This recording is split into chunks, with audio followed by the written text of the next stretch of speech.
आज से करीब 140 साल पहले पटना की सड़कों पर ट्राम चला करती थी। जी हाँ, सुन के आपको हैरत हो रही होगी। लेकिन मामला ये है कि ये वही दौर है जब भारत के कुछ बड़े शहर यानी कराची, मुंबई, कलकत्ता, मद्रास में भी ट्राम चल रहे थे। वैसे नहीं, पटना में भी ट्राम चल रहा था। पटना में उस वक्त ऐसा क्या था कि पटना जैसे शहर में ट्राम चलाने की जरूरत हुई।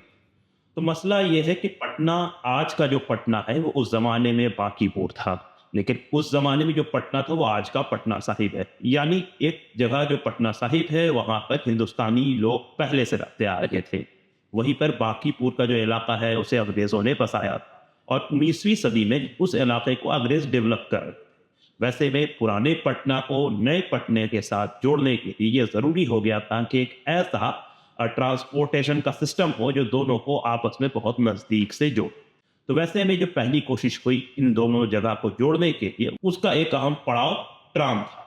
तो ये ट्राम पटना के बांकीपुर के इलाके से शुरू होकर पटना सिटी के इलाके तक जाती थी। की शुरुआत 1886 में, 1886 में, जी हाँ।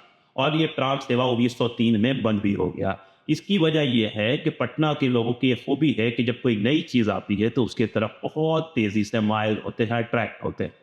और कुछ दिन के बाद जब उससे उनका जी भर जाता है तो उसको पूरी तरह से छोड़ देते हैं। सेम यही चीज इस ट्राम के साथ हुआ।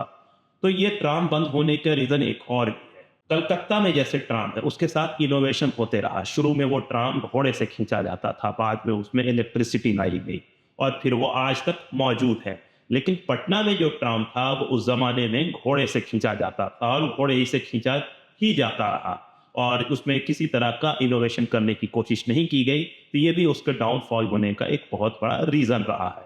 अब आपको हैरत हो रही होगी कि पटना में घोड़े से खींचे जाने वाला ट्राम, घोड़े से तो इक्का, टांगा, टमटम ये चलते हैं, अब ये ट्राम कैसा है। लेकिन उस जमाने का जो सिस्टम था वो घोड़े की मदद से ही ट्राम को चलाया जाता था। तो उसके लिए रेलवे लाइन बिछाई गई थी, आमतौर पर जैसे बिछता है उस जमाने में भी नैरो गेज वो यूज किया गया था। और ये पटना का जो अशोक राजपथ है ये उसी पे बिछा था। इसके बारे में रिपोर्ट्स में मिलते हैं कि साल 1886 में वो पूरा ट्रैक बिछाया गया, जिसमें जो लागत आया था इसे बनाने का वो करीब 4 लाख था। और इसके शेयर भी बेचे गए थे 100-100 रुपए के हिसाब से। पटना के एक बड़े रईस थे आदि रजा हुसैन साहब, उन्होंने इसका बहुत बड़ा शेयर खरीदा था और उन्होंने अपने लोगों को भी काफी इनकरेज किया। इन लोगों ने काफी उसका शुरुआती दिनों में मुनाफा कमाया।